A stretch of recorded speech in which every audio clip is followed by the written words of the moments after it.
Hello दोस्तों, स्वागत है आप सभी का। आज के इस वीडियो के अंदर एक जातक का प्रश्न ये था कि अलग अलग लोगों को अलग अलग प्रकार के फल प्राप्त होते हैं, जबकि ग्रह की स्थितियां अमूमन कहीं ना कहीं एक जैसी राशियों में देखने को मिल जाती है। तो इस प्रकार के जो अंतर देखने को मिलते हैं उसका क्या कोई कारण है? तो देखिए, सबसे पहली चीज, यदि आप होरा शास्त्र को पढ़ेंगे तो उसमें एक बात साफ शब्दों में कही गई है कि ग्रह जो हैं वो 18 प्रकार के गुणों से चलते हुए हमारे जीवन में कार्य करते हैं। और ये 18 गुण जो हैं वो ग्रह की या तो परम उच्च या फिर उच्च या स्वराशि, मूल त्रिकोण राशि, स्वक्षेत्री, अतिमित्र और अतिशत्रु या परम नीचगत, इस तरीके की स्थितियों को दर्शाते हैं। यदि कोई ग्रह किसी कारणवश परम नीच स्थिति में आ जाए तो उसकी जो दशा होगी उसे हम थोड़ा सा ज्यादा परेशानी वाली मानेंगे। और सबसे आखिरी में जो स्थिति आती है वो आती है ऐसे ग्रह की जो कि पूरी तरीके से अस्त होके कुंडली में बैठा हुआ है। ठीक है, क्योंकि जब कोई ग्रह अस्त हो जाता है तो उसके फलों को वो सूर्यदेव की तरफ भेज देता है। ऐसे स्थिति में जो फल आपको जीवन में देखने को मिलेंगे वो कहीं ना कहीं एक प्रकार से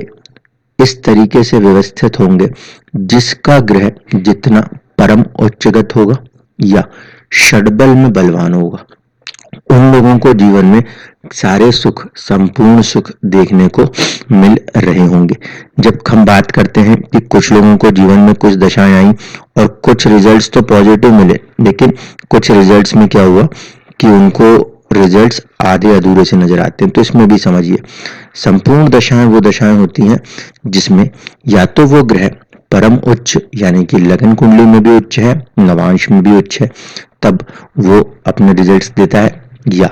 आपकी कुंडली का जो सबसे ज्यादा बलवान, षड्बल में बलवान ग्रह होता है, यदि उसकी दशा आती है तो वो पूरी संपूर्ण रूप से आपको सुख, शांति, शुभ फल और सभी प्रकार के कृपाएं दर्शाती है।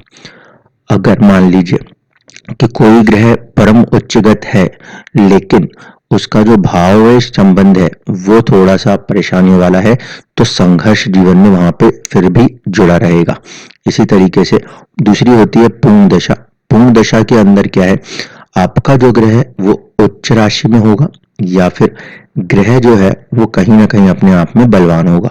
इस दशा में भी आप कहीं ना कहीं सांसारिक सुखों की प्राप्ति हासिल करेंगे, लेकिन यदि ये ग्रह किसी तरीके से पापी ग्रहों से संबंध बना ले या फिर